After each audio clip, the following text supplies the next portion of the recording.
aussi. Et nous sommes donc arrivés au deuxième chapitre. Cette fois-ci, c'est donc en chuchoté, vous l'avez bien compris. Et le deuxième chapitre s'appelle La science de la déduction.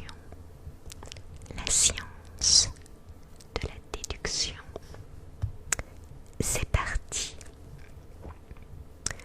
Nous nous sommes retrouvés le lendemain, comme il avait été convenu, et nous avons inspecté l'appartement au 221 Baker Street, dont il avait parlé lors de notre rencontre. Le logis se composait de 2 confortables chambres à coucher et d'un seul studio, grand, bien aéré, gaiement meublé et éclairé par 2 larges fenêtres. L'appartement nous parut si agréable et le prix à 2 nous sembla si modéré que le marché fut conclu sur le champ et que nous en prîmes possession immédiatement. Le soir même, je déménageai de l'hôtel tout ce que je possédais et le lendemain matin, Sherlock Holmes me suivait avec plusieurs malles et valises. Un jour ou 2, nous nous sommes occupés à déballer et à arranger nos affaires du mieux possible. Cela fait, nous nous sommes installés tout doucement et nous nous sommes accoutumés à notre nouveau milieu. Holmes n'était certes pas un homme avec qui il était difficile de vivre. Il avait des manières paisibles et des habitudes régulières. Il était rare qu'il fût encore debout après 10 heures du soir et invariablement il avait déjeuné et était déjà sorti avant que je ne me lève le matin. Parfois, il passait toute la journée au laboratoire de chimie. D'autres fois, c'était dans les salles de dissection et de temps à autre, en de longues promenades qui semblaient le ramener dans les quartiers les plus sordides de la ville. Rien ne pouvait dépasser son énergie Rien ne pouvait dépasser son énergie quand une crise de travail le prenait, mais à l'occasion, une forme de léthargie s'emparait de lui et pendant plusieurs jours de suite, il restait couché sur le canapé du studio, prononçant à peine un mot, bougeant à peine un muscle du matin jusqu'au soir. En ces circonstances, j'ai remarqué dans ses yeux une expression si vide, si rêveuse, que j'aurais pu le soupçonner de s'adonner à l'usage de quelque narcotique si la sobriété et la rectitude de toute sa vie n'eussent interdit une telle supposition. Je pense que c'est pas très bien. Enfin, c'est pas grave.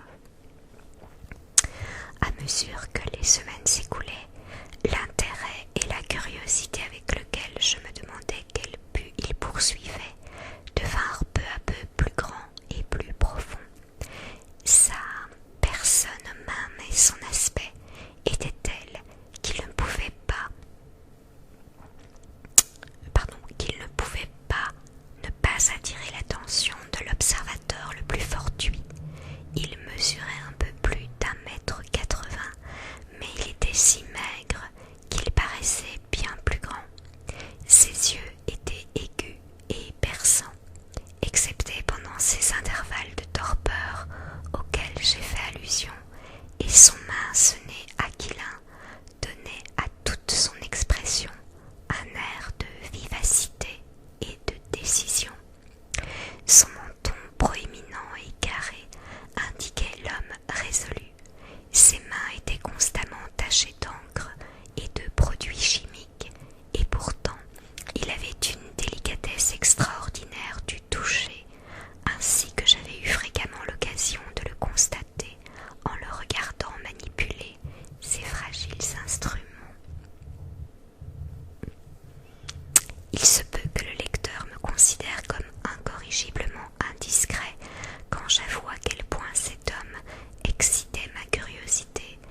exceptionnellement beau.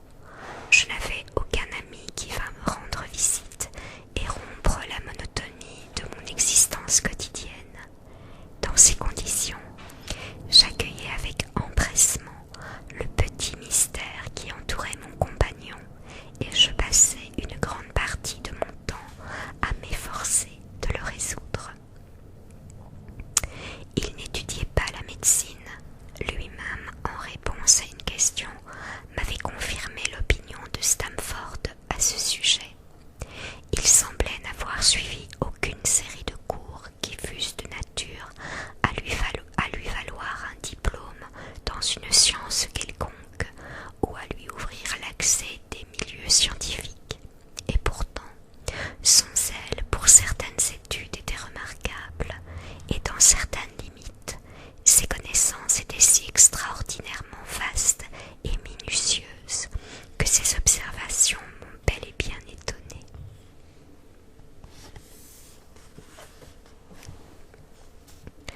À coup sûr, nul homme ne voudrait travailler avec tant d'acharnement pour acquérir des informations si précises s'il n'avait en vue un but bien défini. Les gens qui s'instruisaient à bâtons rompus se font rarement remarquer par l'exactitude de leur savoir. Personne ne s'encombre l'esprit de petites choses sans avoir à cela de bonnes raisons.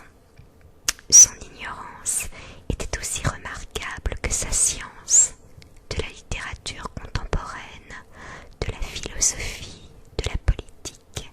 Il paraissait ne savoir presque rien. Un jour que je citais Carlyle, il me demanda de la façon la plus candide qui ça pouvait être et ce qu'il avait fait. Ma surprise fut à son comble. Pourtant, quand je découvris qu'il ignorait la théorie de Copernic et la composition du système solaire, qu'un être humain civilisé au XIXe siècle ne sut pas que la Terre tournait autour du Soleil, me parut être une chose si extraordinaire que je pouvais à peine le croire. Vous paraissez étonné, me dit-il, en soupirant de ma stupéfaction. Mais maintenant que je le sais, je ferai de mon mieux pour l'oublier. Pour l'oublier. Voyez-vous, je considère que le cerveau de l'homme est à l'origine comme une petite mansarde vide et que vous devez y entasser tel meuble qu'il vous plaît. Un sot y entasse tous les fatras de toutes sortes qu'il rencontre, de sorte que le savoir qui pourrait lui être utile se trouve écrasé ou, en même temps, les choses au mieux, mêlées à un tas d'autres choses, si bien qu'il est difficile de mettre la main dessus. L'ouvrier adroit, au contraire, prend grand soin de ce qu'il met dans la mansarde, dans son cerveau. Il ne veut y voir que les outils qui peuvent l'aider dans son travail, mais il en possède un grand assortiment et tous sont rangés dans un ordre parfait. C'est une erreur de croire que cette petite chambre a des murs élastiques et qu'elle peut s'étendre indéfiniment. Soyez-en sûrs, il vient un moment où, pour chaque nouvelle connaissance que nous acquérons, nous oublions quelque chose que nous savons. Il est donc de la plus haute importance de ne pas acquérir des notions inutiles qui chassent les faits utiles. Mais le système solaire, protestai-je, en quoi diable m'importe-t-il? Et sa voix était impatiente. Vous dites que nous tournons autour du soleil. Si nous tournions autour de la lune, ça ne ferait pas 2 liards de différence pour moi ou pour mon travail. J'étais sur le point de lui demander ce que ce travail pouvait être, mais quelque chose dans sa manière me montra que la question ne sera pas bien accueillie. Je réfléchis toutefois à notre courte conversation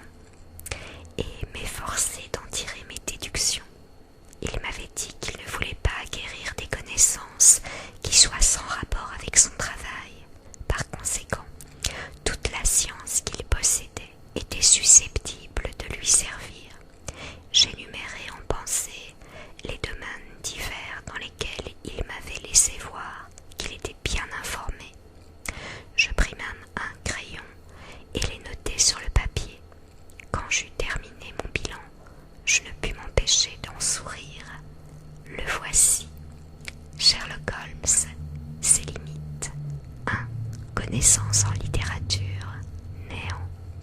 2. Connaissances en philosophie, néant. 3. Connaissances en astronomie, néant. 4. Connaissances en politique, faible.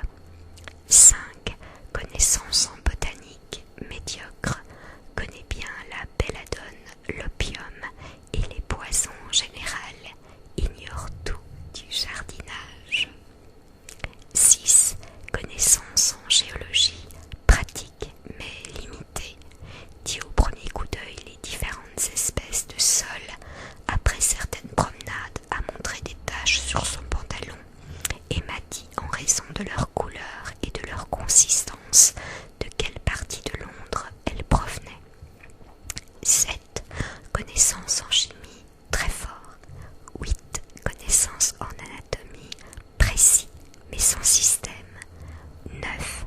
Connaissances en littérature passionnelle, immense. Il semble connaître tous les détails de toutes les horreurs commises pendant ce siècle. 10. Joue bien du violon. 11. Est un maître à la canne, à la boxe et à l'épée. 12. Bonne connaissance pratique de la loi anglaise. Quand j'en fus arrivé là de ma liste de désespoir, je la jetai au feu. Si je ne puis trouver ce que cet homme a en vue en faisant aller de front toutes ses qualités, et si je suis incapable de découvrir une profession qui les requiert toutes, me dis-je, autant y renoncer tout de suite. Je vois que j'ai fait allusion plus haut à ses talents de violoniste. Son ton, sous ce rapport, était très grand, mais aussi excentrique que tous les autres. Qu'il pût s'attaquer à des partitions difficiles, je le savais parce que, à ma prière, il m'avait joué quelques leaders de Mendelssohn et de mes autres compositeurs favoris. Cependant, il ne consentait que rarement à jouer des morceaux connus. Le soir, renversé dans son fauteuil, il fermait les yeux et, comme en pensant à autre chose, grattait son violon qu'il avait posé sur ses genoux. Parfois, les cordes étaient sonores et mélancoliques, parfois fantasques et joyeuses. De toute évidence, elles reflétaient les pensées qui l'occupaient, mais quant à savoir si la musique l'aidait à penser ou si le jeu était simplement le résultat d'un caprice ou d'une fantaisie, c'est plus que je ne saurais dire. J'aurais pu protester contre ces solos exaspérants si cela ne s'était ordinairement terminé par une succession rapide de mes airs favoris qui constituaient en quelque sorte une légère compensation pour l'épreuve à laquelle ma patience était soumise. Pendant la première semaine, nous n'eûmes pas de visiteurs et je commençais à croire que mon compagnon avait aussi peu d'amis que moi-même. Bientôt, toutefois, je m'aperçus qu'il avait beaucoup de connaissances, et cela dans les classes les plus diverses de la société. Ce fut d'abord un petit bonhomme blême, à figure de rat et aux yeux sombres, qui me fut présenté comme Monsieur Lestrade, et qui vint 3 ou 4 fois dans la même semaine. Un matin, ce fut une jeune fille qui vint. Habillée à la dernière mode, elle s'attarda 1 heure, si ce n'est plus. L'après-midi du même jour, amena un visiteur assez pauvrement vêtu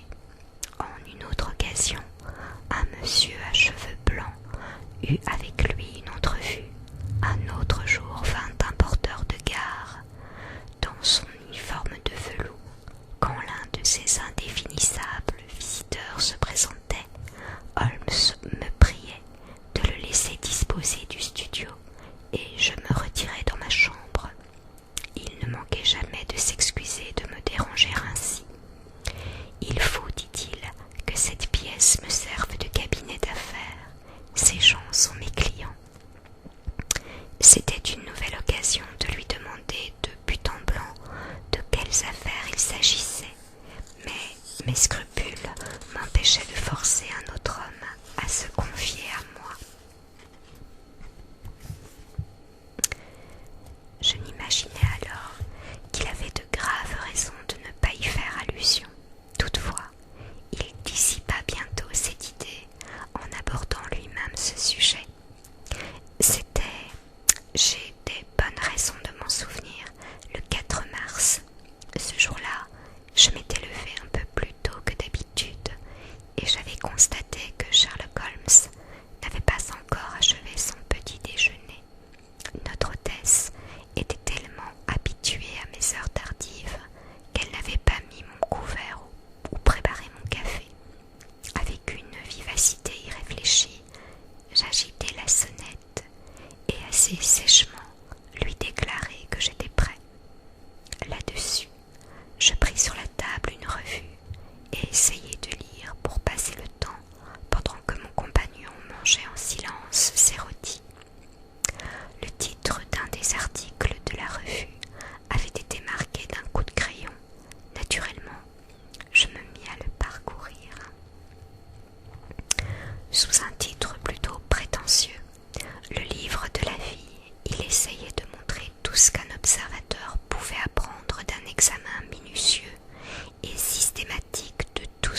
passif qui, dans son fauteuil de son cabinet de travail, déroule gentiment tous ses petits paradoxes.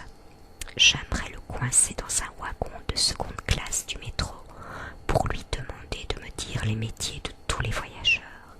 J'engagerai avec lui un pari à 1000 contre 1. Vous perdriez votre argent. Quant à l'article, j'en suis l'auteur. Vous? Oui, l'observation et la déduction. J'ai un faible pour ces deux choses-là. Les théories que j'ai formulées là et qui vous semblent si chimériques sont en réalité extrêmement pratiques, si pratiques que j'en dépends pour mon pain et mon sel. En quoi, dis-je, involontairement? Eh bien, j'ai un métier qui m'est propre. Je suppose que je suis son seul adepte au monde. Je suis détective consultant, si vous voulez comprendre ce que c'est. Ici à Londres, nous avons des quantités de détectives officiels, des quantités de détectives privés. Quand ces gens-là se trouvent en défaut, ils viennent à moi et je m'arrange pour les remettre sur la bonne piste. Ils m'exposent les faits, les témoignages, et je peux en général, grâce à ma connaissance de l'histoire criminelle, leur indiquer la bonne voie. Il y a une forte ressemblance de famille entre tous les méfaits, et si on considère sur le bout des doigts les détails d'un millier de crimes, il est bien extraordinaire que l'on ne puisse se débrouiller le 1001e. Lestrade est un détective bien connu. Dernièrement, il s'est fourvoyé à propos d'une histoire de faux, et c'est ce qui l'a amené ici. Et les autres? Ils me viennent pour la plupart d'agences de recherche privées. Ce sont des gens qui se trouvent dans l'embarras pour une chose ou une autre et qui ont besoin d'être renseignés, d'y voir plus clair. J'écoute leur histoire, ils écoutent mes conseils et j'empoche mes honoraires. Mais vous ne prétendez pas que, sans quitter votre chambre, vous pouvez résoudre ces difficultés à quoi d'autres n'ont pu rien comprendre, alors qu'eux ont tout vu. Exactement. J'ai sous ce rapport une sorte d'intuition. De temps en temps, il se présente un cas plus compliqué. Alors il faut que je me démène un peu et que je voie les choses de mes propres yeux. Vous comprenez, j'ai énormément de connaissances spéciales que j'applique aux problèmes et qui me facilitent étonnamment les choses. Les règles de déduction exposées dans l'article qui vient de provoquer votre mépris me sont d'une valeur inestimable dans la pratique. L'observation chez moi est une seconde nature. Vous avez paru surpris quand à notre première rencontre, je vous ai dit que vous reveniez de l'Afghanistan. On vous l'avait dit sans doute? Pas du tout. Je savais que vous reveniez de l'Afghanistan. Par suite d'une longue habitude, toute une série de pensées m'a si rapidement traversé l'esprit que je suis arrivée à cette conclusion sans avoir eu conscience des étapes intermédiaires. Ces étapes existent pourtant. Mon raisonnement coordonné, le voici. Ce gentleman est du type médecin, mais il a l'air d'un militaire. Sûrement c'est un major. Il revient des tropiques, car son visage est très brun. Mais ce n'est pas la couleur naturelle de sa peau, puisque ses poignets sont blancs. Il a enduré des privations. Il a été malade. Son visage l'indique clairement. Il a été blessé au bras, à en juger par la raideur peu naturelle de celui-ci.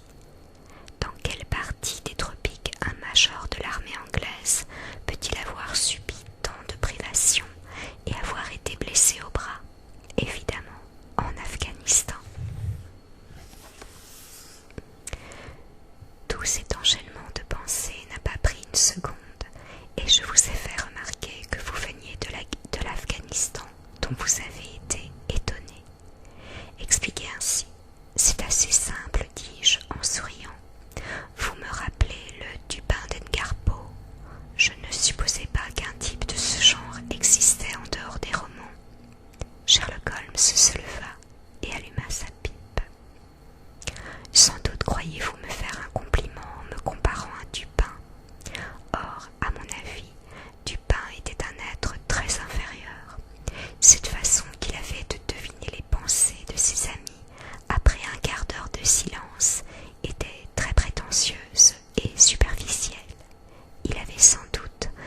certain génie de l'analyse, mais il n'était nullement un phénomène comme Poe semblait l'imaginer. Eh bien, voilà les amis, ce chapitre étant un peu plus long que le précédent, je vais devoir en rester là, le poursuivre et commencer le second la prochaine fois. J'espère que ça vous plaît. J'avoue que le premier chapitre était peut-être un petit peu très... il fallait mettre en... Allez, il fallait un peu nous présenter les personnages. Ici, on en apprend un peu plus sur sur Sherlock Holmes. Et comment... Enfin, moi, je suis vraiment séduite. J'adore. Bon, déjà, j'ai tous les jeux de Sherlock Holmes. Personnellement, je n'avais jamais lu les bouquins. Mais j'ai vu beaucoup de films sur Sherlock Holmes. Je suis assez séduite, ça me plaît énormément. Désolée, c'est vrai que c'est peut-être un petit peu plus compliqué à lire, donc je fais peut-être quelques erreurs. Et j'ai toujours pas mes nouvelles lunettes, et les écritures sont beaucoup plus petites comme vous pouvez le voir par rapport à la comtesse de Ségur. Mais voilà, donc j'espère en tout cas que ça vous a plu. Moi ça me plaît, j'ai hâte